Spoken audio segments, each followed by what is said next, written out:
Mais selon moi, il paraît-il que Yom Tozara, auteur,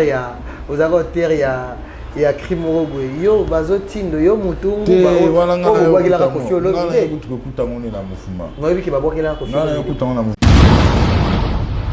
tu n'as jamais rêvé d'aller à quartier latin na ba époque wana biso na Simba biso na Léopard équipe à munene mais quartier latin peut équipe à munene ti biso zogende faut benga mwana kombo na yo mo pegi oyebi place aux alliés oyebi.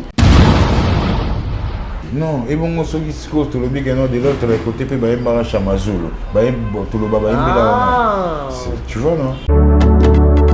Mitolité Misunga, Oyo ya Grace Mandela, la pétrolière, Oyo Bake, et il y a une idéologie à Sika. Donc, ceux qui papa de maman avali kopela, awana kate bakini, komitungisa te ya kotinaka mboko na kini, kaka ceux qui ont bengi, na numéro Oyo, Oza Mobimba, de koyo na kini, à cause de de santé, gratuitement. La clinique Misunga, Badjeli Bino, Wi-Fi a opéré surtout que Babali na internet au début. Donc, ceux qui ne connaissent pas Avali Kopela, Olingi Oyeba, état de santé na ye, Okoki Kopenga ye, Sale Kukuma, Ozwa Ada interférence dans la. Maman, bonne santé. La famille bien. Ceux qui ne connaissent pas, a vu occasion de consommer soin na Mitolité Misunga, Yebake.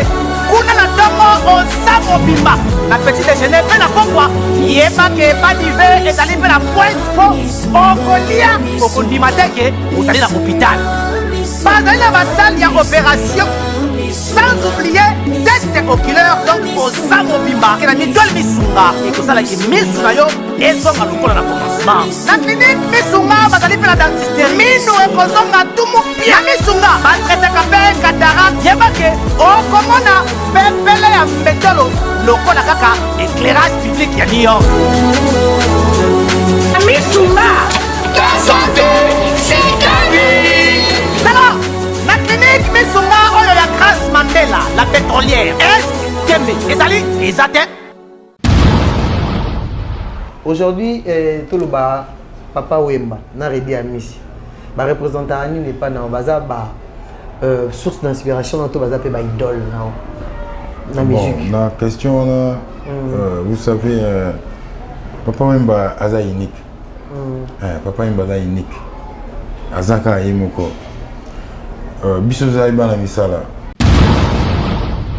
Tu as traité Jeff Ifongi d'un faux chanteur. Mandola bella mi amore. Mandola bella mi amore, minha querida do coração. Eu gosto muito na minha vida.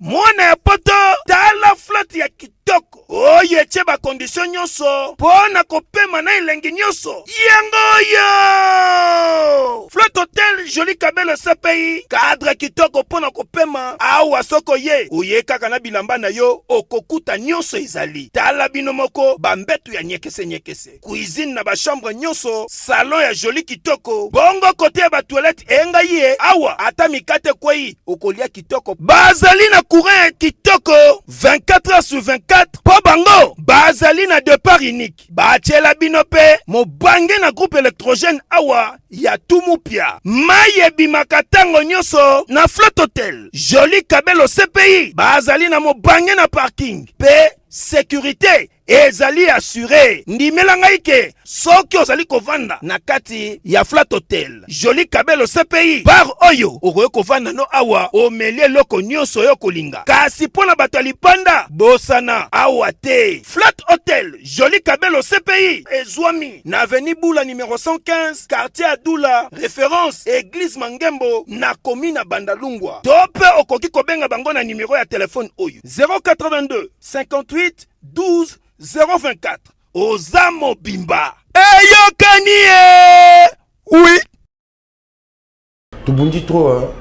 Tubundi pour na likabongo ifanda lelo hein. Bon grâce à papa Lelo ça fier. Ouais je dois être fier de mon boulot. Pas Azala na quartier latin, ils ont parmi l'équipe non. Inosbi bazobeta Christian. Mais Inosbi il fait sa musique à lui. Il fait sa musique à lui. Christian Lema il va faire aussi Afro Molokai à lui. Comment tout ça là.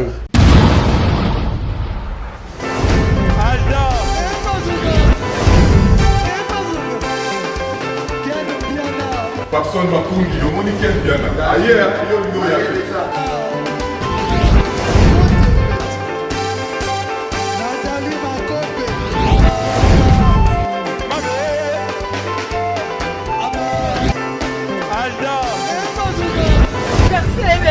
Fali avant. On va te relayer un mot donc Marangoué qui me dit.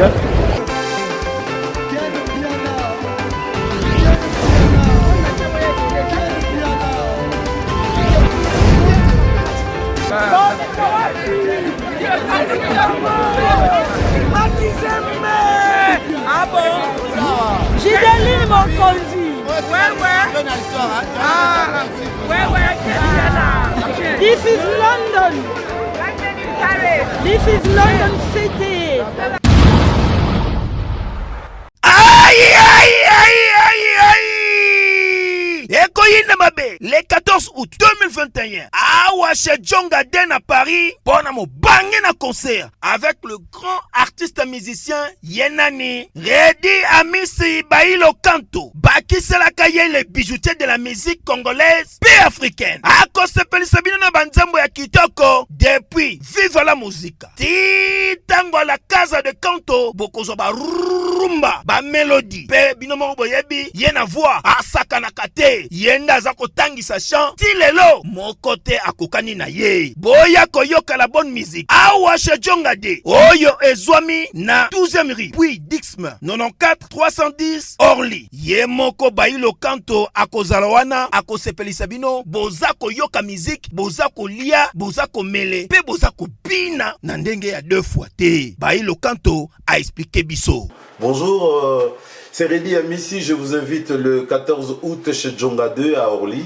Venez savourer de la bonne musique, surtout les fanatiques de la bonne musique, n'hésitez pas. De 23h jusqu'à l'aube.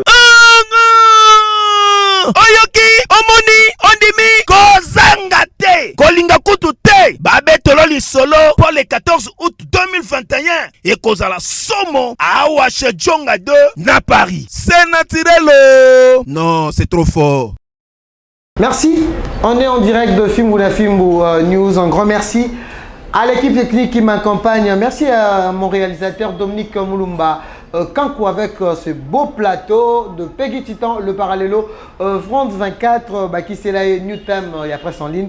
Et merci aussi à notre papa qu'on appelle Jolili Atal en chair et annonce, pourquoi pas aussi Angèle Moussouaili Makizembe, je le dis un grand merci.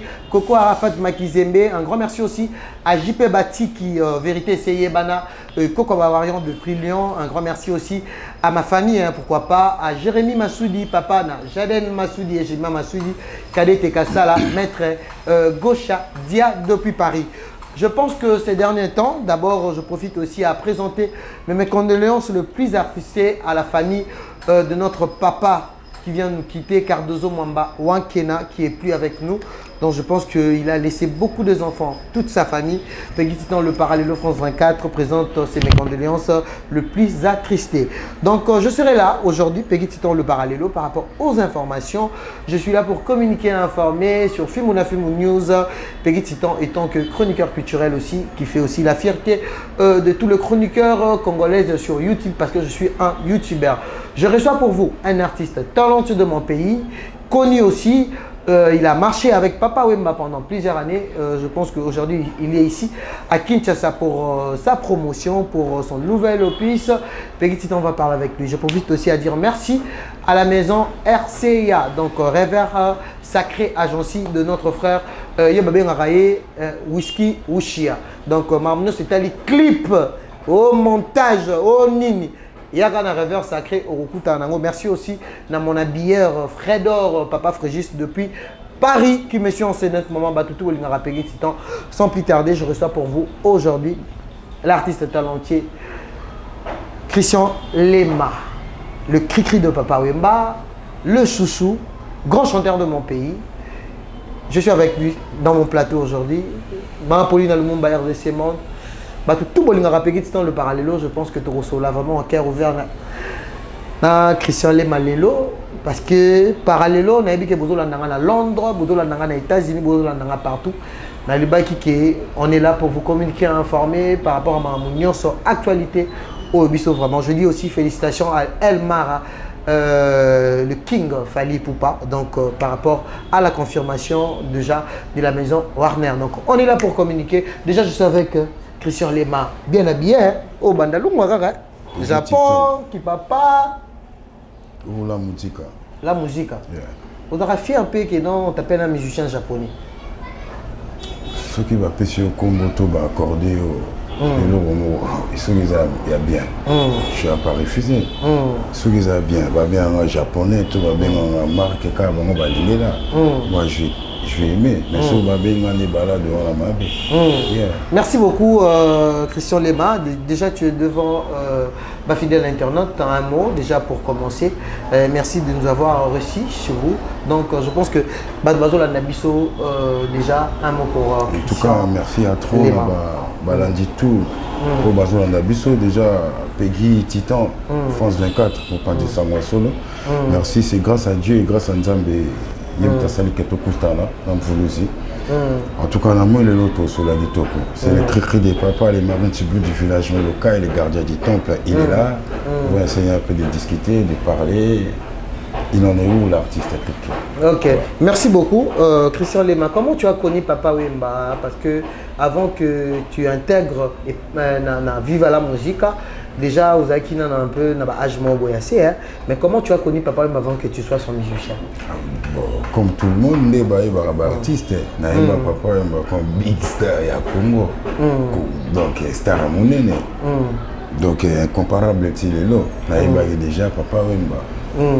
Mais je ne savais pas qu'un jour je chantais avec Papa Wemba. Rêve l'année parce que je disais à mes parents, un bon jour, moi je chantais avec Papa Wemba. Mais je ne savais pas comment. Je ne savais pas comment parce que Azabig, au Koutalanae, moi j'ai juste eu la chance par rapport à travail.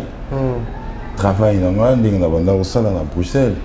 L'orchestre na biso, Pro Musica, FGBM, Formule 1, la puissance.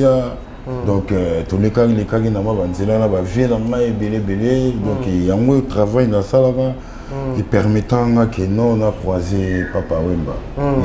Et d'ara facile, il y a vous rencontrer Papa mais parce que justement au total à l'émission mon président le bic et Ozaki dans la formation à boulanger parce que tu avais deux parents et surtout na Belgique tu as vu que les Congolais nyons soso bazana bana balinga batanga basala ba étude un peu supérieure donc là on est ça là qui marqué. Déjà moi rencontré Papa Wemba. Déjà moi la parlé. Vous savez dans le bien moment trop na ba émission na autant na église kimbangiste na choriste j'étais qui je suis un flûtiste dans ça la section on a tout et ça les ndenge toujours les cas la orchestre na biso Mike bon on a déjà remarqué à Bruxelles tout déjà remarqué parce que nous avons payé ça bien na orchestre tout il y a biso donc il y a Bruxelles comment un peu na besoin il faut les cas donc nous avons payé ça bien travail dans les salles qui a défilé presque dans l'orchestre et tout et un bonjour comme ça on a parlé de Pima Dina Massa moi chaque fois on regardait concert il y a quartier latin il y a Olympia ben voilà on regardait ça et puis bon on a souci dans la pizza avec non comment le rôle là Massa voilà peut bazobé dans la kacha il y a Ndoule tout ça là je me lamentais un peu pour l'année n'a pété pour l'année boité bon clique kabani mamuke biso bata j'ai beaucoup kuna bato ya marque comprendre voilà mais la seconde voilà s'il vous plaît c'est ça là que non donc vient moto et vous basculer dans la seconde comme Pego donc tout ça change dans la fraction à seconde et il y avait mon vieux Mani les monstres qui n'a beau s'en a été Mani les monstres moyenge bien solo à Bruxelles. Mon vieux, donc il habitait, je crois, 100 à 200 mètres de chez moi. Là. Voilà. Et puis, il m'a pour sonner le même jour. Voilà, on a un gâteau sur la masolo. Viens là, ma type, elle s'en a qu'elle vous allez aller cours là. Ceux qui peuvent nous aller en solo, ceux qui peuvent nous aller chanter à moi solo, et nous là, et tant que pour nous aller au bêta la musique. Mais ceux qui rien peut. Alors, la guitare a fait assez, on a mis les cours. namoni pe vie tout à Bruxelles où fallait namona où bazala na ceinture ya Papa Wemba tant comme à Bruxelles et de là qu'on était parti pour tout qu'il a solo là ma solo tout ça et puis bon j'avais pas le choix parce que na linga musique trop na linga trop ma mère elle m'accompagnait parce que maman le bagui Si on a même un certificat bien diplôme, on a parlé. Vraiment, accompagner il y a bien au moins au salaire. Alors, comme j'aimais trop faire la musique, ben, quand on a même un papier dans la parler, qui est vidé ma solo, un chic ma solo, tout c'est bon. Bon, on a une année sabbatique. On a pu me calme pour l'attendre un mois trop. On a pu me calme, on a eu la lobby sur nos salles. Bon, on a 4 ans, tous ans, on a boulangerie, on a bu mon beau-père, il m'apprenait comme quand on a parlé, là. Voilà, donc je suis beaucoup de salles, je suis à IBA, Institut de Beaux-Arts, et ça, il y a un métier, place dans le papier, on a vidé ma chic. Et puis, dans la boulangerie, on a bisso. Là, c'est mon beau-père, il m'apprenait comment faire des coupes, des croissants, tous ces trucs-là. On a maîtrisé un peu kitoko. Mais bon, on a fait beaucoup par rapport à la solo. Il ne voulait pas que je l'appelle Vieux beaucoup, excusez-moi. Il n'a jamais Vieux beaucoup. Donc, on déplace un papa. Voilà, donc on parlait, on avait bien parlé. Et puis, maman, on a papa. Bon, c'est la place Batika, ça l'a oublié, papa c'est un responsable. Voilà. Et c'est facile que tant que ça que nous papa directement, et c'est facile que parents n'avaient pas dit mango qui aux papa facilement. C'est papa qui va demander à mes parents beaucoup ça m'a je vois que Azan et il y a bien du talent. Voilà, lobby peut-être et briller dans sentir, je sens qu'il a quelque chose. Et de là, je quittais la Belgique pour aller m'installer en France. Voilà. Ok. Merci beaucoup, Christian Lema. Je ne sais pas. Aujourd'hui, tout le bas, Papa Wemba, n'a rédit à Missi. Ma représentant n'est pas dans le bazar, source d'inspiration dans tout le bazar, c'est idole. La musique. La question, vous savez, Papa Wemba Aza unique. Papa Wemba Aza unique. Azaka Yemoko. Biso Zaïba na misala. Nanga ina vie bailo. Quand mon vieux que j'ai sali, voilà place Azali en tout cas vient dans beaucoup trop à sala trop la mouvement. Elle a pilier par même à pilier un mouvement. Autant rappeler comme on est trop. C'est Aza modèle dans un lobby, mais sauf que Papa Wemba Aza icône. Biso nyonso tout nanga na vie bailo na ba musique on la muso tout biso tout donc tu es que tous a bena donc dans la matambi à Papa Wemba. Biso tout donc on est là pour adorer Papa Wemba. On est là pour to simbaye akenda toujours liboso. Et tant que simbaye azokenda toujours liboso biso pe ba misusu pe to kusana malembe. La preuve en est que Yango, le long à Christian Lema, j'essaye toujours d'avancer parce que dans l'institut, dans les cas qui enseignent, on a tellement à tout. Donc, et ça, il y a une formation, on a poussé dans ça, donc, tu as été bien formé. Vraiment. Parce que dans nos zones, on appelé 5 formations, ça met aussi égal. Ma frère, les cas na viva, tu parles de 5 formations. C'est moqué de gens,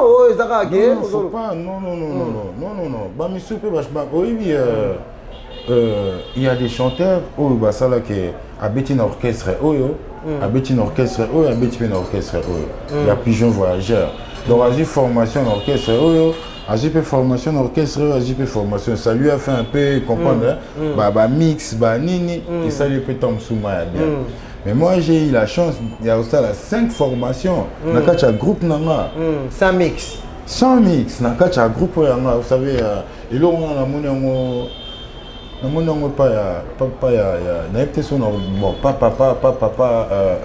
Luambo Makiadi. Ouais. Je vois dans il y a OK Jazz, avec une structure au sentier, au sentier il y a King Bali, il y a Mikilipe Bali, va venir ça va bêter côté mais va s'installer côté kuna se repose en paix, vous comprenez?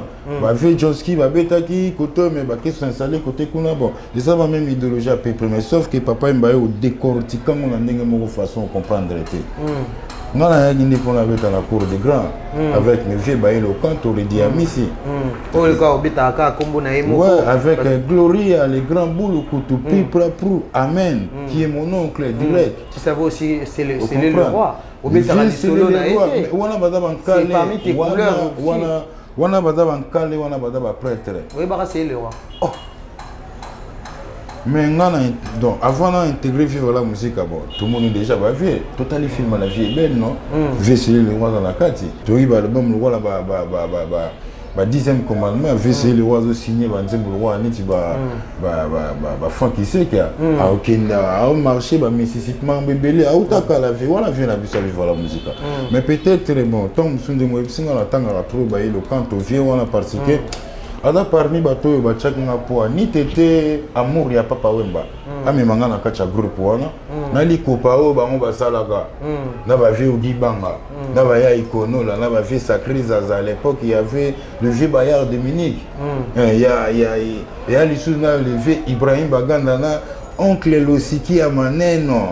Vous comprenez? On a bien quand on a prêtre basimbi histoire ya Vivre la musique. Ça là déjà liko pendant baron que non, on a Bruxelles on a petit moko ya bango qu'on a Christian Lema. Ça a été. Moi je savais même pas. Mais na kacha masolo siko autant que comme na kacha wana avant déjà d'intégrer Vivre la Zui, chasse au croisé na vient na ba le quand on album Étoile. Album à Gaillard. Wazimba tala lelo moye bonango ko bima ki mafa mapata eluni likolotina finanga tanga zimba nzimbo na participer na l'album wana na kacha l'album wana pour participer pour na uta wemba na l'album ya vie à Russe Mabele se repose en paix le big ya Brazzaville na uta au sala boulot chez ndeba veba ilo ayoki son moko boye pour na gagner ba trophée moko na Bruxelles dans la référence na album na IPK ayoki sous son na couloir pecho sous vidéo koto yaka et na salle misala na bien polybani. Alors quand je vais intégrer groupe Vivre la musique quand Papa Wemba il me ramène en France et veba ilo kanto c'était parmi bateau chacun maboko parce que n'oubliez pas on a Vivre la musique. Les avocats, c'est mon tégué, non, Basili Cotier. La musique. Donc il a fallu vivre quoi, vivre le canto. Oncle Rola, vivre Gloria, Boulou Coutou. Vivre le roi, vivre Stino, Akim Bissanga esprit. Vivre le roi, Ikono, notre chef d'orchestre. Vivre Gibanga. Donc ils étaient là. C'est le roi, il était là. Vejuna Janana, papa la maître Gibbs, il était là. Voilà, donc, toi, Jojo Bayingue, malgré Akenda, Ape Malakimia, Massalanga Msusu Umba, Petit Bokul, Abeta Teni Danger Banini, Somo, Ngagout Nalati Mouké, il y a un musique, l'issous, Petit Umba, Talala, Petit Bokul.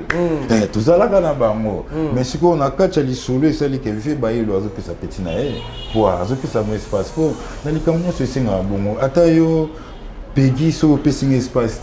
Ils ont pas pour moi 2% à Batouba et Bama. Tant que moi, chance, nous avons. Merci, Christian Lema. Par rapport à la formation de Sololia, déjà ça se voit que na vive vraiment, il faut chanter à Bagarate. Tout les gars na vive, les lois ont approuvé quelque chose. Est-ce que Lélo, et toi-même, est-ce que Rose s'est manqué d'un fond chanteur? Que Moutouana c'est un faux chanteur. Que Christian Lema pas s'est manqué na parce que au tina école, pour le bango très bien. Bon, comment je peux répondre? Rose s'est manqué d'un faux chanteur parce que souvent il n'y a pas vraiment de faux chanteurs. Il n'y a pas aussi des grands chanteurs. Vous comprenez? Il n'y a ni vaincu ni vainqueur dans Kachama Solon. Vous comprenez? Parce que un gars peut Christian Lemandé Nazara, peut-être, et pas JP Batiki. Il vient que je salue depuis London et depuis Lyon. Pas un aïe, nous avons un grand chanteur. Vous comprenez? Tant que nous avons pas vu dans Clara de Bruxelles, tu pas vu dans Jeffando au Canada, il y a Maman Irène, tant que nous avons un grand chanteur, mais pas nous avons un faux chanteur. Alingane comme souvent dans la tête. Vous comprenez? Nous avons venu à Zaboué, nous avons venu à Maman Samsou qui est bon. Aïe, Azouimba n'a bien, Azouimba n'a pas, Azou Salaboulou n'a bien, mais Bon, Oumoni, parce que tu détesté frère Nayo JF. Il faut comment on a une émission précédente ici. C'est pour cela que je t'ai dit ça. Je t'ai demandé ça. Peggy, avant tout ça, non émission. Peggy, avant tout ça, émission, on a juste l'émission. T'es un garçon intelligent. Oui, merci. Ouais, maintenant quand Ozolobaké.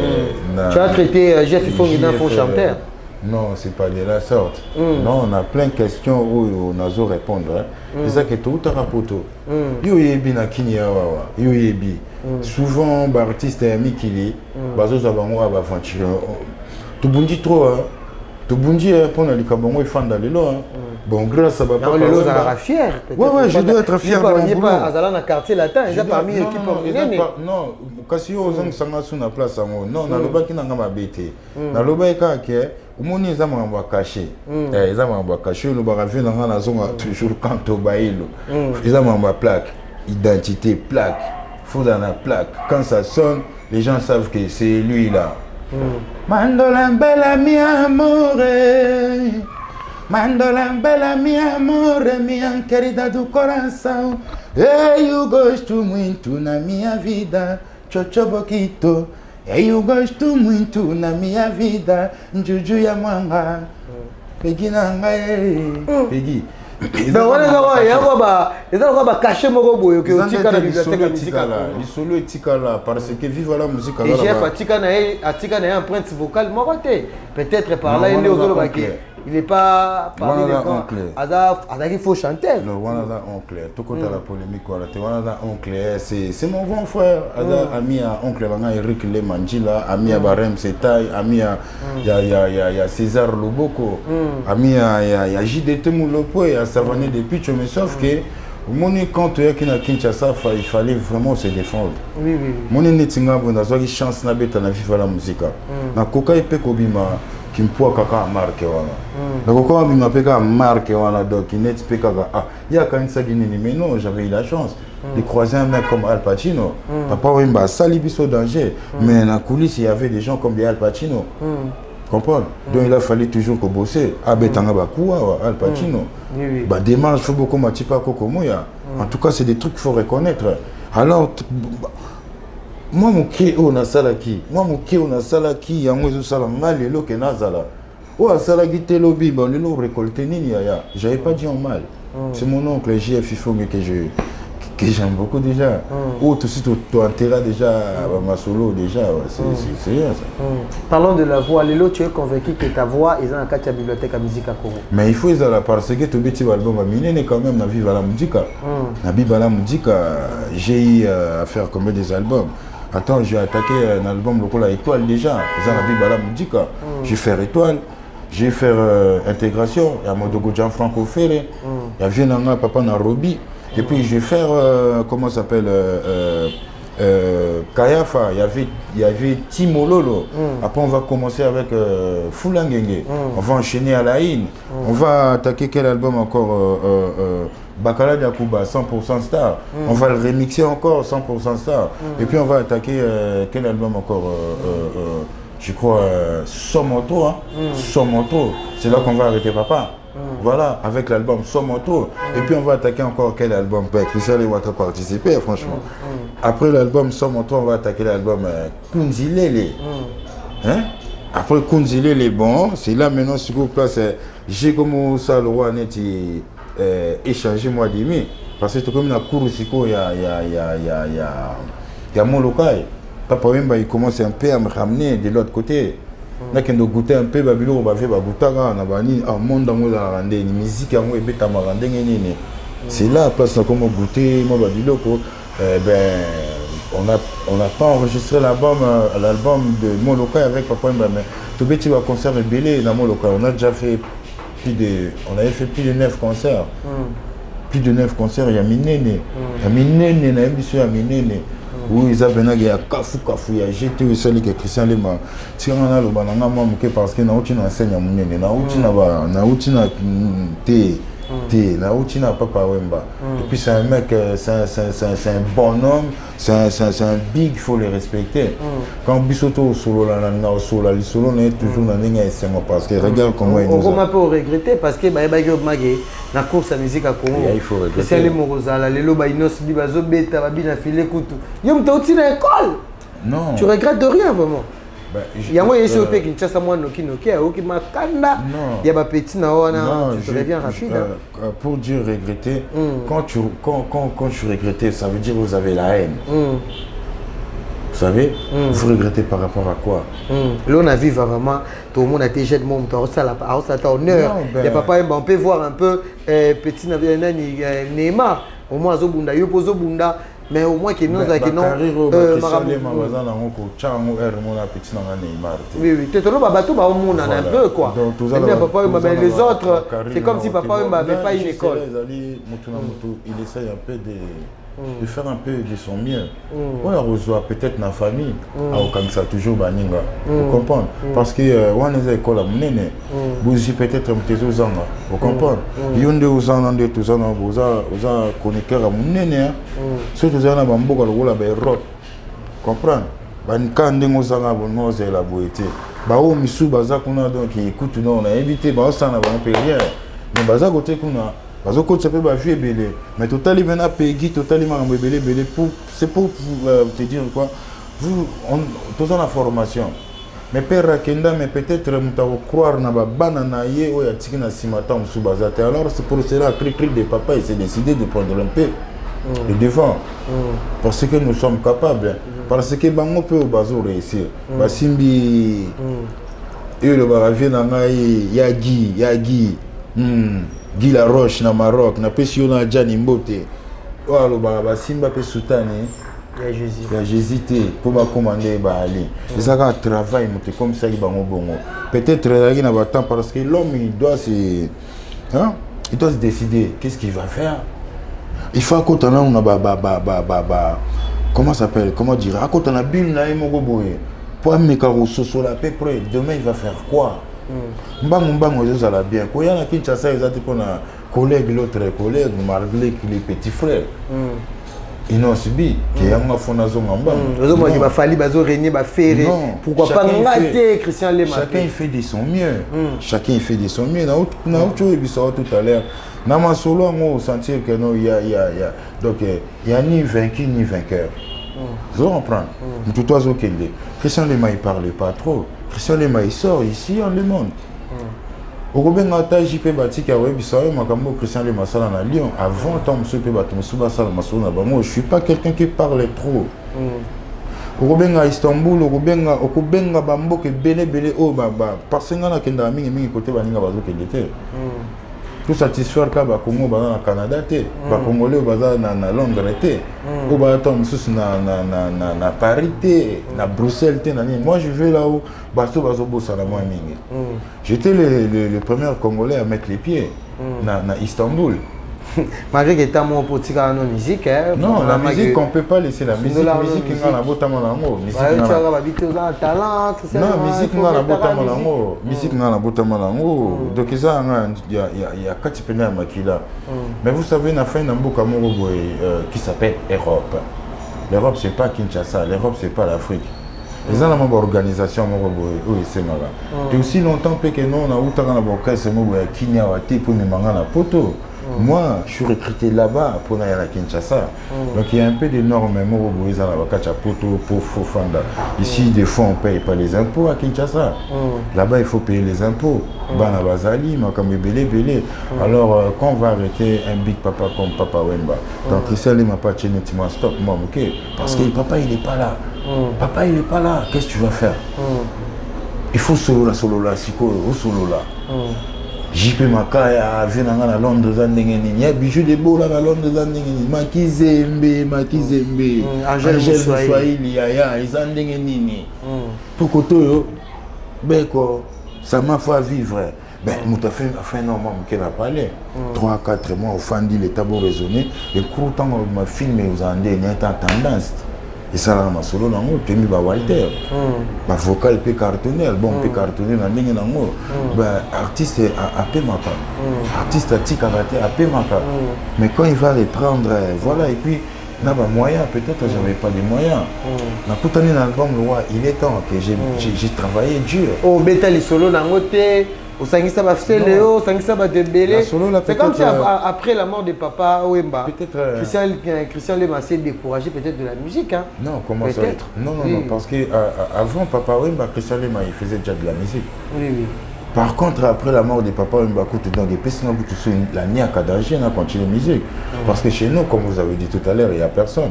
C'est vrai, tout ça, la vie est le canto. Ceux qui à l'époque, Papa Zouagi Bisso, pour tout ça soufflait. La vie va la musique. Donc, vie le plein d'amener, tu as Zaïmoko. Il s'est pas beaucoup, le vieux.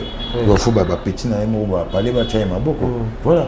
Petit, comme on en a ressuscité. Al Pacino. Non, là, aujourd'hui, tu regrettes aussi de Al Pacino. Al Pacino, on a regretté parce que c'était quelque part mon coach. Dès qu'on tout à l'heure. Ouais. C'est Al Pacino, qui a fait le rôle, journaliste, le rôle, avait Yves Kambala à l'époque. C'est Al Pacino, qui a fait le rôle, KMB, comment il s'appelait déjà? Le Popol, Moukelingue, Pot de Pot. Al Pacino mtaolaksanga va faire le roi Bambouibouibou. À l'époque, regarde, ils allaient l'hôtel, Kala. Voilà. Donc, à Epsinga, ils allaient les Arabes. On n'a pas besoin de comprendre l'été. Donc, Banze Monegam te bête dans la radio. Mais tout ça, un mouvement ensemble. Moi, j'ai pensé que Vive la musique, c'était ça la promotion. À part Vive la musique, il y avait des mecs qui faisaient la promotion à Bakouan à Bango.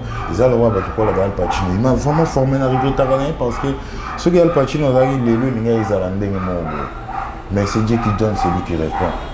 Un peu bien. Ok. Ma fétiche, tu vas gagner. Bazali. Bobé, tu as la fétiche. Tu dois avoir un bassin, un miette. Malgré Batika. Aujourd'hui, de fétiche, toi, tu n'as pas Christian les maillots à poto. Avant de parler du futur, il est temps. Oui, il est temps. Il est temps d'avoir big travail, mais bon, l'homme propose, Dieu dispose. Ouais. Donc, quand on a un là, parce que l'album, on est qui quoi. Et créer là qui opère ma production belé, ma cambo belé. Je peux dire tant que monsieur Ndengolo. Ça rappelle collaboration tant moi peut-être Ndengolo tant que monsieur Milek Pépema, peut-être na Milek Pépema ya solo et que vous allez payer bon dans le sens que vous savez quand il y a problème il y a musique et autres il y a problème familial privé. Ça tu vois non? Et bien voilà quoi. Ben dans cet album vous allez qui bien, ils qui vraiment réussi à 100%. Que je fais intervenir Céléo Scrum Tata Mapassa avec Apocalypse et tout bien et avec mon vieux Azulino le soliste avec Yassimolo on a batterie mon vieux qui s'appelle Luciana Deningongo on a travaillé avec lui on va travailler avec encore on a battu Belé qu'on a travaillé cet album vraiment ça m'a coûté aussi cher et là on a mis bon pour cet album on va divorce, c'est là que je me suis retrouvé à Londres. On est privé et puis que je dans l'accident, voilà, donc c'est qu'il faut moi temps. Et puis il fallait language. Donc English fallait on a fait des sons parce que les lots, vous voyez, mon désir au fond monde des gens font mal les place aucun des temps monsieur Zaka français nous sommes les autres qui temps des temps à s'installer tout ça pour Christian Lema tout coup à sous peut-être tout coup mais avant cela la tindika qui Anomabo ça veut dire là papa Wemba kufaki na Abidjan c'est un titre qui m'a vu Ogi Banga il avait écrit pour moi Naïmba qui a Anomabo pendant tout ça qui n'a pas confinement. Et puis dans Kachikarawana, comme j'ai préparé mon album Coupe du Monde de la SAP, on a lancé. Et ça dit que pandémie est. Moi, on a poussé ça sous projet, on peut tout parce qu'on met beaucoup de l'argent pour te rattraper tant. Comprendre? Parce que si on avait raté peut-être il est temps. Il ne faut pas tout rater les sous autour ça la Coupe du Monde de la SAP. Donc il y a un autre qui a tiré titre qui s'intitulait Livre d'or, que j'ai fait intervenir mes collègues la comédie, Neti Bozo, Michaud Bozo, Neti Mobik ici, Neti tout Fiou, tout Badaï, il y a clip, dont ils allaient réussite. à partir de ce qu'il y a un livre d'or et dans l'acoustique dans ça que je chantais rechanter mon vieux King Kester Emenea il canto Estino Las de la chorale et on aime te comme pour ça na kende au moins na comme à Istanbul na comme à Maroc na comme à place où fallait na comme c'était à peu près par rapport à ça. Parlons des Fioti. Parce que bon, tout le monde a rappelé la militaire. Mais quand même, vous avez même en communication. Tout ça vraiment en communication parce qu'on a Kishima. Kishima Mpemba. Là, on va commander une basi. Ça va bien, colis, Fioti, mineur. Quand il va y avoir mineur, Seigneur, Kotoza, Pessoa, Mbote, Blandine, la belle, donc Magia Kenda, Bijou, donc Patricia, donc Marie-Paul.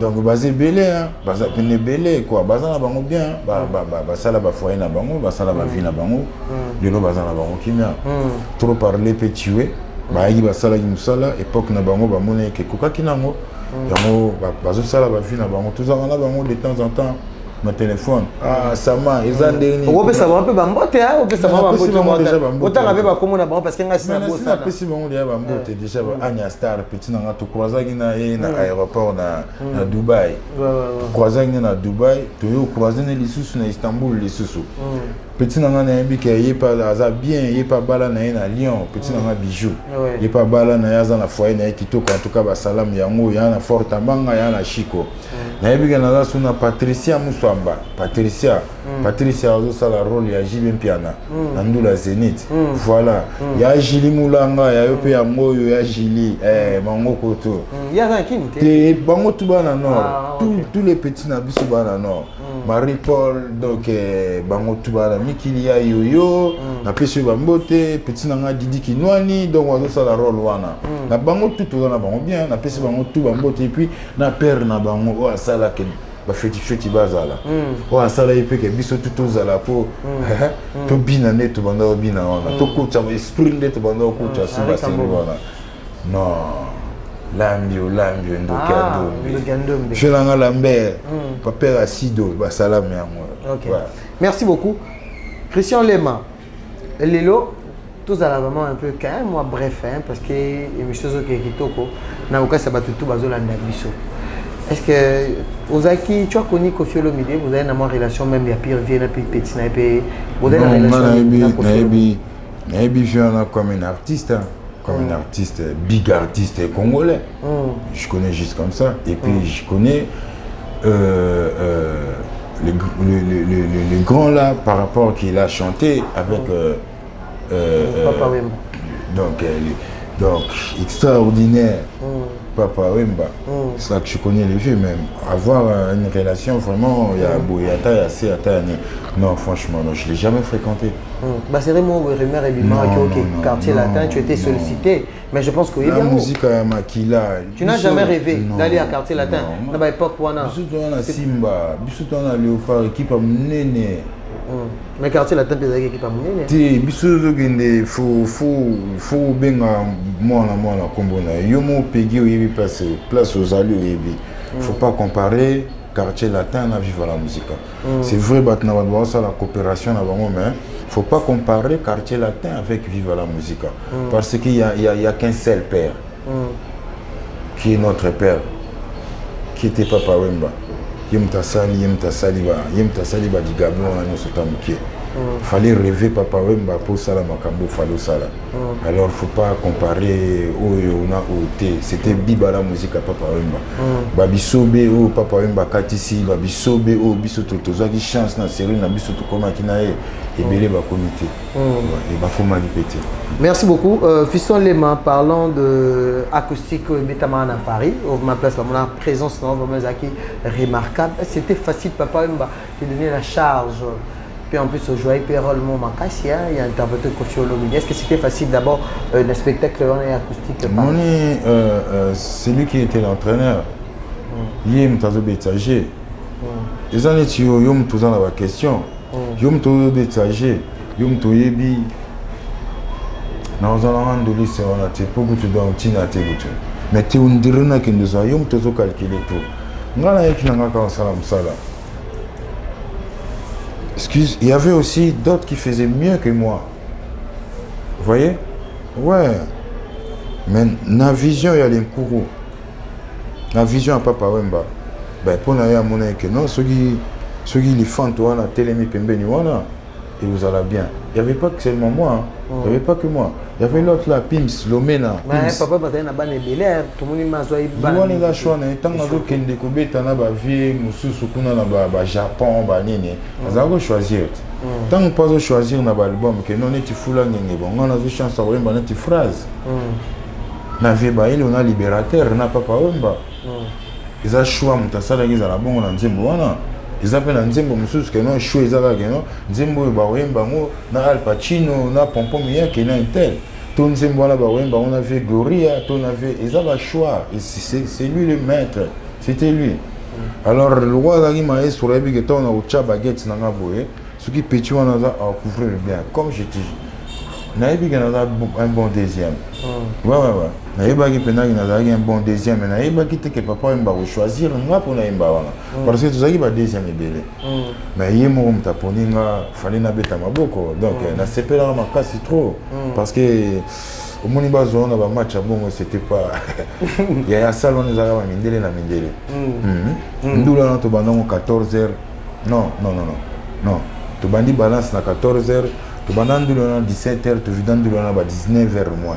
Donc, je veux dire, que les mots va 1h et quelques. Mais donc, tu as l'andoula, on est bétama. Donc, tous attends qui t'a la podium. Papa m'a vraiment avec confiance d'être à côté avec Christian Lema. Tu le vois, le cours à Tchio, Pembeni, ils ont aventuré quand même, s'il te plaît. Ils ont aventuré. J'ai fait mon boulot, là, dans la salle, et puis, mis à mort, vous avez sauvé la guitare parce que tous ont raté la voix. Et là, ça leur a plaisir vraiment. Ming n'a pas tout la même. Non, mais quand. Et surtout, la film, vous en avez plus.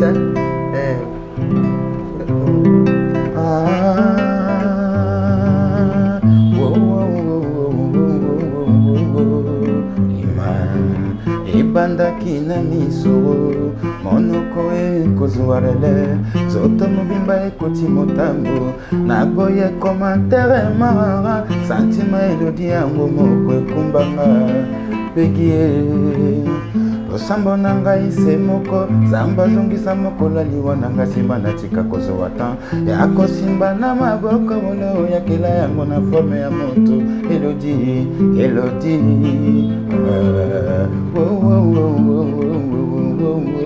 viens te blottir dans mes bras mi amore gambi mama bobo sekanga te na zone la formation vous avez bien levé mais papa t'avais écouté combien à côté que ni à mon qui vous savez résultat même yo moko dans di maquette tu peux faire ça concert au talent on va na concert on a un moment on doit que la va faire résultat et puis juste après concert on a singa Christian Lema on dirait c'était ndena ya kota orchestre on dirait ndena confirmant ndena vivre la musique malgré des albums qu'on avait déjà chanté ce que je vous ai expliqué tout à l'heure mais dans concert où tu beta acoustique on dirait ndé ezalaka des confirmations dans ngande na kata vivre la musique c'est la place pas par exemple sentir que Christian Lema s'exploser par rapport à quoi au moins dans nous les on toujours une solo vocal ngana imba portugais ezana massa na ngamo bwana to imba na pim Lomena n'oublie pas beta solo vocal na portugais atinda message portugais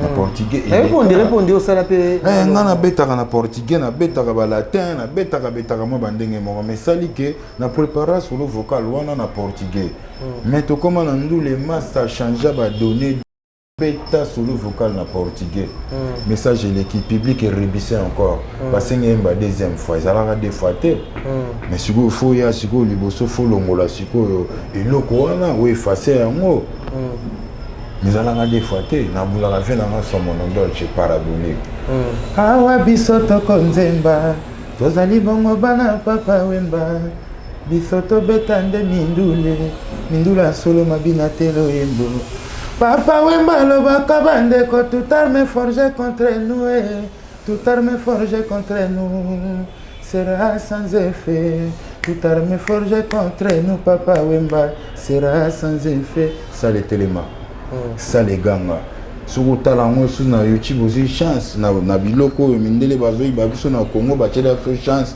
ba tela biso ba YouTube lelo soko gitala au monde na kota Christian mais ala combien na kati ya ndule wana voilà toi y a la musique lelo je pense que vous avez acquis les bandes les malgré donc nzembo longa ba mi à mort ya lo wana ti ba millième fois millième fois donc beta mo nzembo longa ba na fi chance parce que na beta ouais quoi na papa Wemba pour ba beta ndule wana te na vie hein ba beta album ba tikala ba beta concert ba monter benga na fi chance na interpréter ba nzembo belé ba dudon pe là ba nini kolunele ki elangu isinga lokola kila mama yango ba komona donc to bando beta beta mo papa za susciter donc za ba nzembo na ye ba nzembo père na biso to bando beta mo na za chance donc voilà ba mi amour elega ba dada ba nini.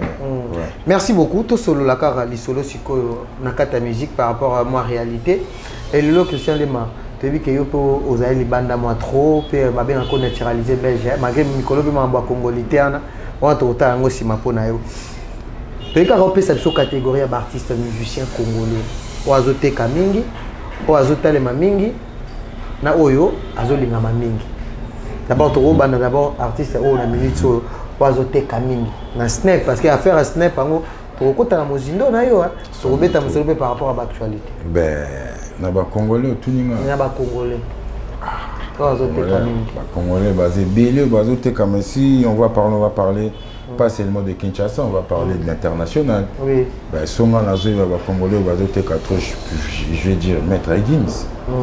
C'est un Congolais. Naocha Netiba Naza. Bazo Tekama. Naocha qui Badadjou, un petit voilà. Collègue, petit frère propre. Mais Bazo Teka.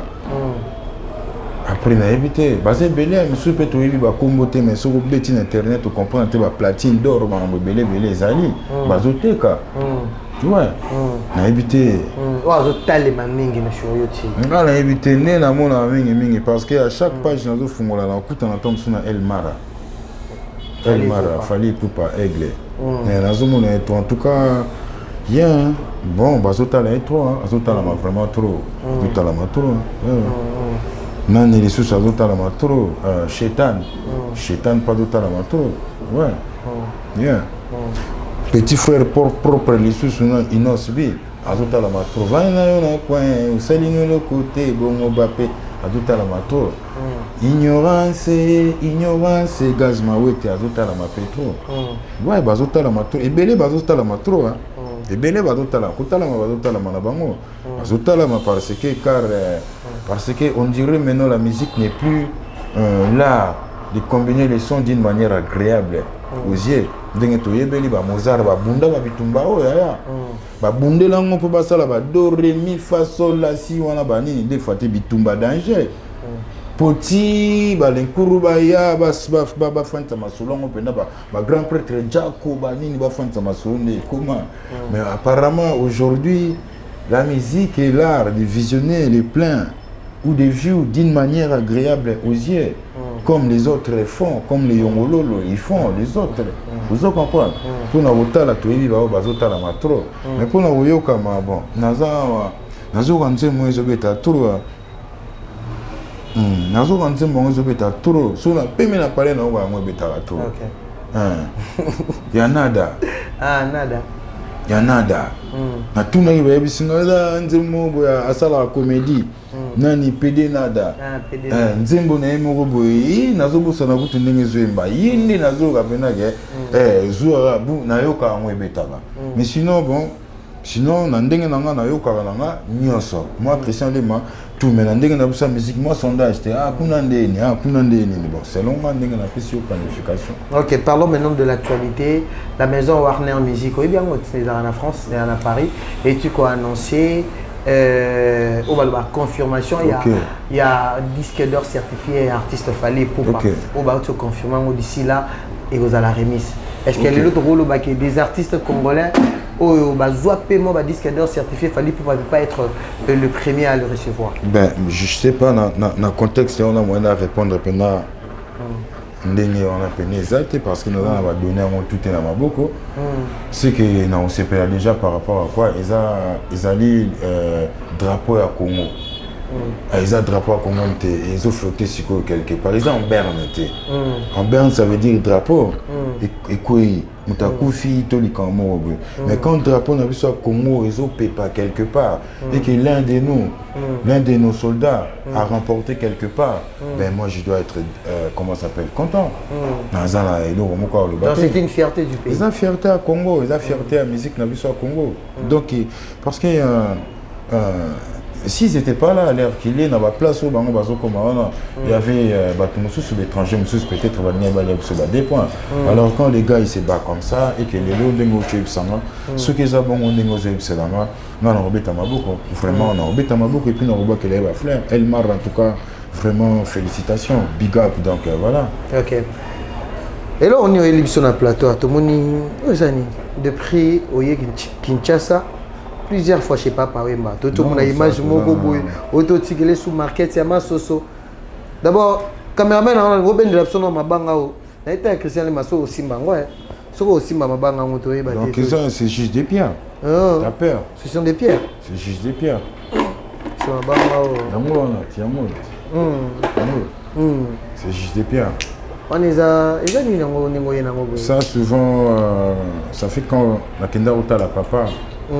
Kinota la papa pour nazalana et pemben pour azalana pemben parce que à fomoloka ils ont manaye ils ont nanga et là qui sangani donc qui sangani yagilelo quoi yango tobingi moloka donc ils ont qui papa Wemba na Christian Lema donc on a nanga mingi azalana nga pemben et nazalana et pemben. Vous voyez? Voilà, on a évité où ils ont beaucoup.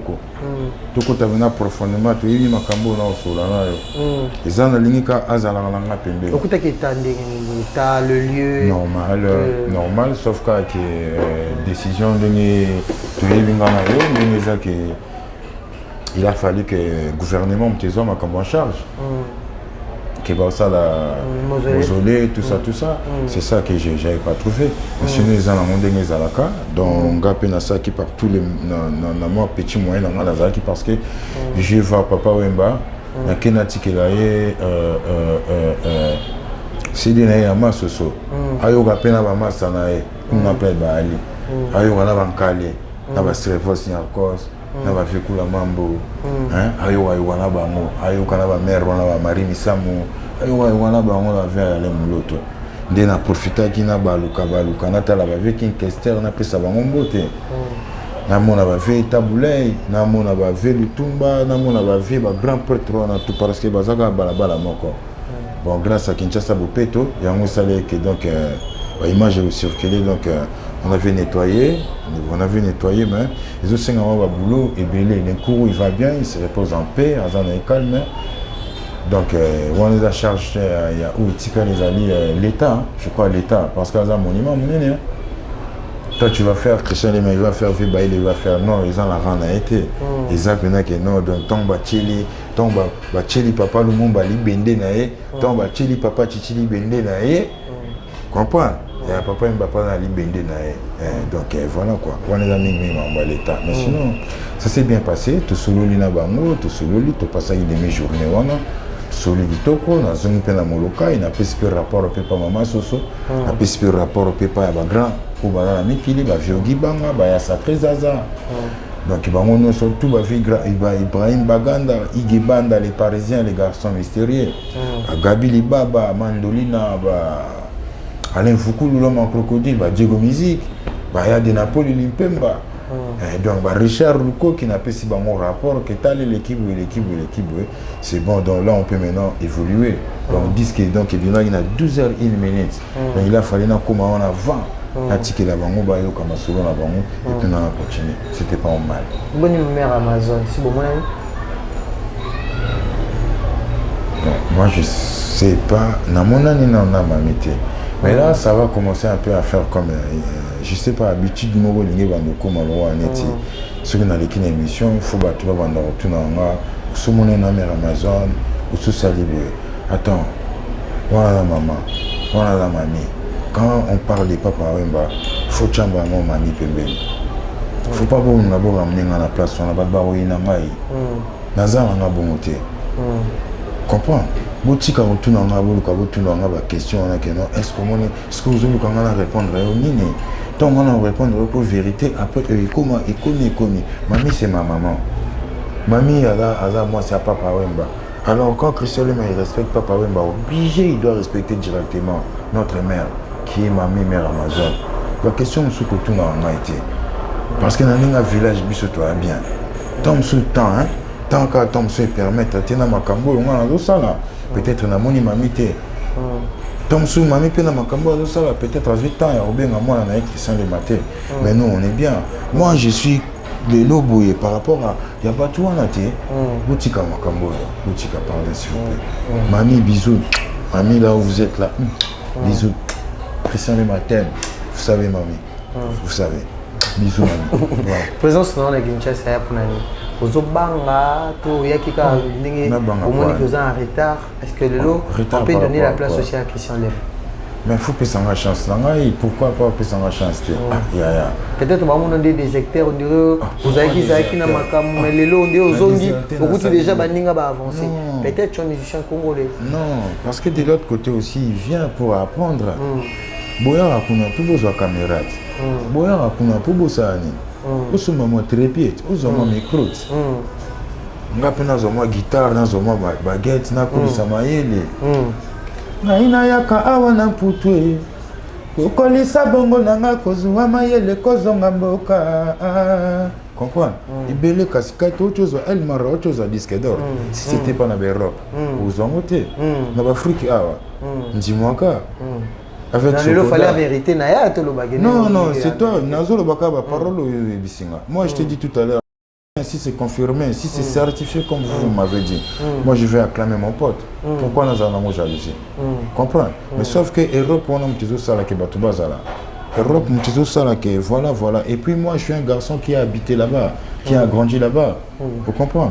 Il y a un moté au sala que Christian Lema a bunga, il y a un moté au sala que Christian Lema na Kinshasa azala na retard ou bien retard par rapport à quoi? Par rapport à qui? Mais Inosbi il fait sa musique à lui. Il fait sa musique à lui. Christian Lema il va faire aussi Afro Molokai à lui. Comment tout ça là? Masoso. Yogi Masoso. Yogi Masoso. Masoso est décroché. Le baga auquel on a qui Afro Molokai kaka. Non, c'est parce que au moni Moussou Zana producteur, on a vraiment pas paquet.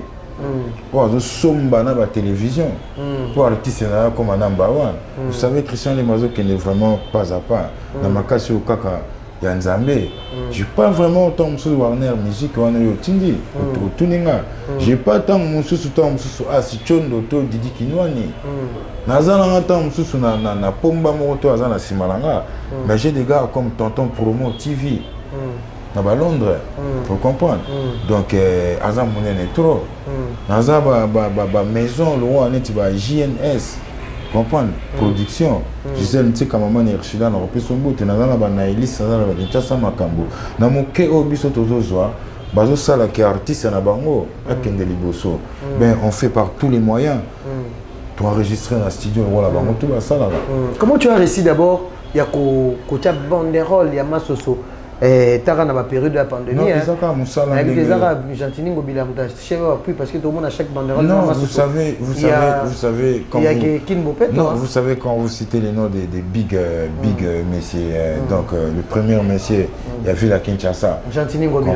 Monsieur Gentini Mobile. Mbaka.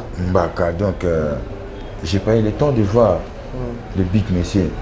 Mais à travers structure on a la Zaki na bango. La structure où il y a Kinshasa Bopeto, Bazoluka Bagayar, le Christian Lema. Ben, mon ami qui s'appelle gouverneur Lumberjack, Papi Mouzama, il y a Bobo Mouzama, avec Eric, avec Zep, il y a l'association Mind, vous comprenez? Voilà. Donc, Bango, à travers Bango et au Salageno, on a un projet où Kinshasa Bopeto ezalango ezo correspondre yango esali ke bon voilà esala ndenge baninga mususu bazomona parce que l'heure actuelle les hommes pas si peu artiste amatsa banderole likolo na ville à Kinshasa donc so retourne à Christian Lema est-ce qu'il va il va décrocher ou bien il va accrocher. Je sais pas, là c'est à vous de vous dire, à vous de décider. Mais sur le monde a déjà par exemple avec Kemike pour Nazala Gite, mais quand on commence à la mabongo, c'est que Nazala moi batumoko boy, c'est que ma musique n'anga pile la masse sur côté déjà. Ils ont côté à côté, l'obitoro on a balabala parce que la télé, la radio ça la makam nango. Pendant bino pe na ndenga monde YouTube, ils ça la peut déjà moi j'ai nango. Tout peut s'attendre à temps, peut sans chance payer. Merci beaucoup. Merci beaucoup Christian Lema. On va suivre cet élément. Ils ont un micro baladeur. Je pense que vous avez été attentif au Talango. Je demande à Whisky Ushia, qui est la régie finale, à l'absolu élément et puis on se retrouve tout jusqu'après. Bonjour. Oui, bonjour mon ami. Ndeko kombo nani? Kombo nanga le bon mampouya esthétique. Tokutio awa na kabamba. Na scène yo bisika ofandi tomoni banderole ya Christian Lema oyo album naye EPO à Betim chanson Masoso. Oyebi Christian Lema d'abord. Très très bien, très bien. Moi la Molokai, naturalisé belge. Bien bien. Le loi est na Afro Molokai. Est-ce que yo tant que moi na Kinshasa ou approuvé que le loi Afro Molokai Christian Lema pas constat la fierté à papa oui ma musique congolaise. Oui, pourquoi pas, parce que c'est déjà un talentueux, c'est un garçon qui a beaucoup de talent. Et quand Moussanga était parce qu'il a déjà monté à ça approuvé déjà quoi. C'est un garçon qui a déjà prouvé donc. Soit que tu penses que c'est un éloge, bonne chance. Au plus sur Abimisi à Sika. Dans ma sola forme, Christian Lema a lobby que abane ko latsa papa wemba. Est-ce que parmi les musiciens oyo vraiment balataka mode et surtout la génération nae tokobenga pe Christian Lema tokobenga pe sa père? Oui, déjà tu as été dans grande école, mon local est à grande école. Quand on parle de mon local, on voit la SAP. Déjà tu as été dans grande école, c'est normal. Déjà garçon été dans mon local, quand on voit mon local, on voit la SAP, tout le monde a bilamba. Et surtout ça, après ça sur mon poto. Et là, on est encouragé pour la carrière.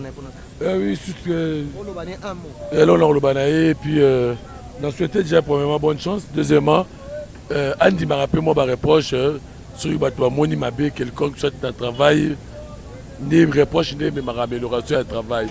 C'est un peu ça le problème. Et puis, je vois que c'est petit sous éloge, n'a pas bonne chance. Na bonne continuité à carrière quoi. Merci. Christian Lema, Otali, je pense élément wana, il y a frère Otozwaki, micro baladeur. Oui bien. Ça fait plaisir hein. Ça fait plaisir. Je connais pas mais ça fait chance. Nachelo parce que tant ngolobi nanga ke pesa nga chance. Yeah. Ya on nanga pe nachelo micro baladeur. Peggy franchement oui bi Bikiti Sanzambe ya Matsayo. Biso to na village, na la garçon village. Tout le monde te met ça ni ko fana la c'est te met bon coco quoi. Na la garçon pe na ville. Ceux qui bo pesi nga chance té. Ceux qui nga peni ele on kala nega ki gurba bani o da kinit. Kine bana kinit. Yo mo lo bien kine voilà. Na la utili banda. Je suis kinois. Je suis Congolais des pères et des mères. Ah, il y a moyen d'aller sur la Congolais. Naturalisé belge. C'est parce que c'est des nationalités qu'on a acquis là-bas. Parce que Bokindaki, dans la situation, il sait que non, la situation où il sait qui tant que tu na bamboka wana. La situation tokutaki. Parce que tout le monde il y avait pillage des alaka. Beaucoup de bamboka wana donc pour s'intégrer, pour fanda, et c'est là qui m'a makambo belé. Vous comprenez? Voilà quoi. Mais sinon bon voilà, Christian Lema il est là. Naza venant à Kinshasa parce que vous envisagez peut moi ma collaboration, ma déconomie bazar Fali, la Ferré, des artistes musiciens. Al Pacino aussi l'a fait aussi hein. Vraiment ça va pas manquer comme juste comme on dit la charité bien ordonnée commence par soi-même. Voilà. Donc featuring na ça na ndenga animation na ça na ndenga sima na sala mais na ba chanteur aussi il y aura le temps que je vais faire. Il y aura le temps basé belé ou ba collègue to bunda na ngo déjà to bunda na bango guerre à 40 à 45 na ba série wana to bimangi na bango ensemble ou puis le sali ka misusu bazo kende ba nini donc on aura le temps de faire ba featuring na bango na ba petit frère na biso pe wa lelo bazo émerger puis na ba mbia ka lisusu ba vieux le kwa ba ilo kanto parce que na yemina no te na vie ba ilo kanto yemina na mais selon moi il paraît-il que yom tozara auteur ya ya crime yo bazotindo yo mutu voilà ngana ngana kofi olobi ngana kuta ngone na mufuma ngoyebi ke babwakela kofi ngana kuta ngona c'est bon donc bor wana na yebite MP4 so ozongisela yango na ba image MP4 na sima machine bubwakela yo ba tindo fota la face na zala na mona mke justement donc kutaka masolo ou vient en number 1 bendo so basi basali déjà masolo Al Pacino ega pas signé na fula ngenge yo ba otinda yo mais on dit pas toujours le bana na ndenge uzo kanisateur les araya solo qui va bokela ko sholo non et bon so qui sco to le big no de l'autre côté pe ba embara chamazulu ba to le baba embela tu vois non voilà c'est ça quand ndenge batuka ka ba le côté ba bini ndombolo côté ba bini kila mobroso côté babini boye mutu na mutu azosama makambo na ye mais bon après mutu na mutu akoma bole oyo balobi na pegi boye oyo balobi na kingandi boye ozo comprendre mais souvent c'est pas ça. Parlons de Masoso. Ouais, Masoso lisolo Masoso ya lisolo boni toyeba ndenge nini toyoka tokopige lisolo Masoso ndenge nini beta no mwa lisolo na ngoma Masoso ça veut dire l'eau d'abord il faut retenir Masoso eza que signature que Christian Lema il est là. Ouais, ça fait un bon moment de Molobi Nazaï puis on m'a tellement beaucoup Nazaï vraiment présenté. Donc Masoso il est où là que ça veut dire non oui l'artiste il est là parce qu'à l'heure actuelle Masoso bêta partout Masoso Badbaoui ga kombo Masoso. Mais bah ouais, biso akacha village mo local, bah qui est Masoso. Masoso c'est une grande dame. Oh, Aza vivant. Aza munene Masoso donc Aza munene mama Soso. Mère ba vient nga papi bola, mère ba bibi shibola, ozoka pa mère ba joli bola, koko ba ebale, koko ba Vanessa. Aza munene Masoso na histoire na kacha village mo local. Alors quand papa Wemba zala na habitude à chaque fois quand on sort l'album, il aura toujours les villageois. Et là, papa, il n'est plus là. Village peut communalité. C'est pour ça que Christian Lema, il a dit il faut qu'on repasse un peu, il faut qu'on fasse passer le Karcher. Karcher, vous savez, c'est quoi, non? Voilà, donc, donc, salité moins de ans il y a l'ongolaka. Il faut que ça m'a beauté dans biso. Il y a un monde qui rendre un peu village na muke na muke autozo to pesa ngoma muke forme nango à travers Masoso na kacha ya forme local na Masoso na na distance ya déjà on commence à acheter je pense na distance ya nzembo ya vient na ikono là a distance ya sangwe tambolimbo mobimba ke yo botolinga eloko defisanga lamu kaina mobembo sangwe yelinga na lembi nzoto nanyako selinga yo sansia ye oboyoka na kachawa infidélité ya basi ekabolango mabala ngana sheri toyokanaka tokobalala oyo eza banzembo oyo ebetamaka na album Adida Kiese na ba 1900 totie na 1990 quand biso tozokoma poto vive ezalaka la poto nzembo oyo babetango na mwana moke alors pour te pesa ngo seko format les soins bientôt là tisango moi cravate il y a combien de titres naza na 3 titres licencia nanga mwana moke ogo nazwaki yo na pwi ya moto mosusu te o sali feiko et puis après nazo réinterpréter lisusu nzembo ya vie Kapangala vie bipoli na fulu voilà osangela Kapangala na kati wana donc naza na 3 titres na kati ya Masoso et après nde bo découvrir à fond local au démarche au Christian Lema au sala nazoloba papa Wemba avec Christian Lema au sala forme local voilà quoi na forme local au sala pe mo ba collaboration na ba na forme local pour ba découvrir avec couleur na forme local na uzala na 2 ou 3 featuring na kati na uzala 2 ou pe na sala parce que moi na tanga pe ba mingi zate pour na zape na ba démarche na woya pe atina bandolo bamba mobeno déjà na osala na internet aussi longtemps on a soli na été voilà mais ba idées ali ba sukuli spéciali ya bato to sola na bango voilà pas de bozo Masoso ndenge Masoso ça déjà na ba plateforme et tout déjà ya na ba plateforme et tout beta na Spotify ou beta ka Masoso Christian Lema okutana na nga na zawana na Amazon na iTunes na Deezer na toza na plus de 250 plateformes na minute na kati wana toza pena wana numéro na contact numéro na contact donc celui to koloba donc plus 243 97 59 75 278 plus 243 97 59 75 278. Voilà quoi. Ok. Merci beaucoup. Christian Lemani à la fin, je sais pas, message néo Koloba. Dans ma filiale internet, Balandio partout dans le monde. Dernier message non, parce que vous avez vraiment bourré les talents, vraiment un kino nyonso, to mutuzo salinga l'amour à bonne musique.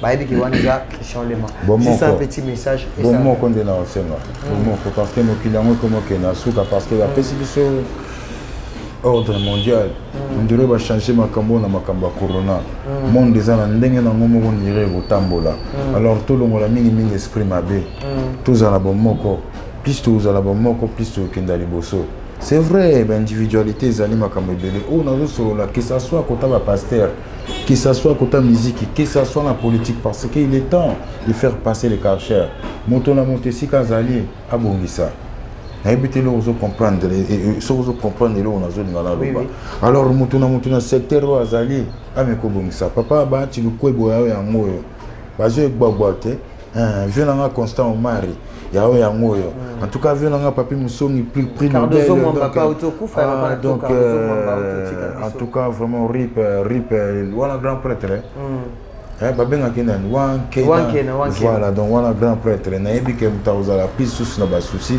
eza salvatore de la patria a perdre na mutumunene nenga perdre ka vina nga riva menga lelo dans l'ombre vraiment na moni na donc et puis bon tu chika na famille na biso ya musique moi ils ont touché par ce que père on a nga na yebi vraiment été na yoka indi ka trop bon na moni pena que donc vraiment après manakimia après Malakimia, sinon Christian Lemani les retrouver ici à Kinshasa. Nous avons sa adresse à tous en Kije na biso tous mes cartons installés Kije. Donc à dossier tu aux ala, dossier tout bureau pené aux ala, tous mes cartons installés, moi muke tout ça ba car ndenge bango ezala.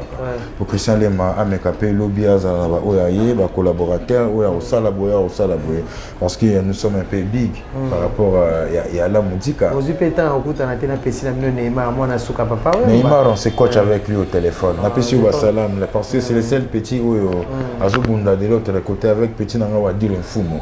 Na osenga sou merci na tosha full encadre cadre ndenga zo encadrer bango mais Neymar c'est vraiment c'est un bon juste là on est na na kuzu il faut attendre la papa emba trop il faut yoka la papa emba trop et ça il se souvient. Merci beaucoup Christian Lemani, je pense que ma dédicace na ba tout balandio partout dans le monde. So on peut ça ba dédicace d'abord na nzambe na ngai yo mtasali ke tukutana opedi na opesa ba salam na business na London tonton promo TV na opesa ba salam a trop na opesa ba salam a trop et pas ya Gisèle Ntseka maman na Irshila vraiment na muke ou nzamba zo sala ke moebima à travers Voulouzi en tout cas tu continues mon sala nengezo salama et puis na robeta sur tolo na yemo lisusu donc ya ogibanga sala nengezo sala igebanda les parisiens na peso ba salam na pesa lisusu mbote na masa na ngai donc Richard Luko qui papa na bamindele Gabili Baba maître Mandolina ya bijou de bola na pesa Junior Molenge tonton Yalala David Nkundilele ya Thomas Mbila wana ba Londres ba londonien Angèle Makizembe na pesa ba mbote Mouchwaili et puis donc yemoko lisusu Ken Mpiana je sais que nous attendons à affronter na na beta parce que là maman na joueur Ken Mpiana na pesa ba salam na ya trop et puis ba villageois tout ya village molokai na pesa JP Batiki mbote na Lyon Sant'Angelo Jimmy Bofosa Alain Vukulu l'homme en crocodile pourquoi pas il y a des Napoli Lipemba Juju Mwanga Henri Magie koto zali Henri Magie koto Margot Zolia Vungule mais na pesa ba salam nzamba zala na yo nzamba batela yo na pesa donc ba prêtre tout ya biso ya vivre la musique ya ikono la cheval blanc donc basé belé sur la bande loba et aussi la terre donc une équipe yanga na zo bosser na bango na Kinshasa wana pesa Messi Samoya Rita Messi solo vocal na zo ka wana ba fi wana zo yemba wana zo mata wana donc Rita Messi Samoya Donc on a pesa ba mbote ya trop na pesa susu petit na ngai lema les maman na accompagnateur Boura Nsango na pesi Jonathan Ebele ba salam ya trop na pesa lisusu petit na ngai Jenga V6 Sekunze maman Impela artiste à somme on a pesa bino tout ba mbote ya trop en tout cas venanga sa son na sima wa petit na ngai Jino Pono. Donc, basé belé sur une bandière, aussi la terre ingrédient. Donc, bango tout grand prêtre, mingi aé longa na osenga na yo. Opesa biso temps. Oui. Pour opesa y bango temps. Opesa biso pétant. Merci beaucoup. Bien. Merci beaucoup. On est arrivé à la fin de notre émission. C'était Christian Lema, l'artiste incontestable, l'artiste de mon pays. Donc, j'étais avec lui sur ces plateaux, ces beaux plateaux de film ou télévision. Merci Nabino Batolani Bisso partout dans le monde. Merci Najupé Batiki, Koko Bawarian. Merci aussi Nadjo Lili Adal en chair et un an, Jérémy Massoudi, Papana, Jaden Massoudi, Jérémy Massoudi. Merci à mon réalisateur qui ne me laisse jamais, Dominique Moulumba Kankou, mon réalisateur, pourquoi pas aussi à la régie finale de Whisky Wushia, Ken Pianama Kizembe, Angèle Moussouaili. On se retrouve à la prochaine. Restez branchés avec Peggy Titan, le Parallelo, France 24, Baki Selaye, le New Time de la presse en ligne. Bye bye. Christian Lema vous dit au revoir. Au revoir.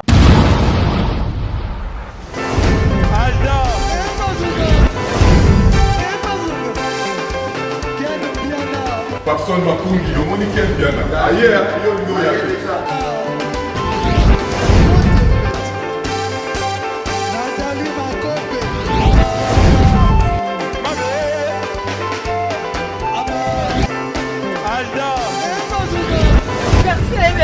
Fali à On va te la qui a un mot donc il m'a envoyé qui me dit.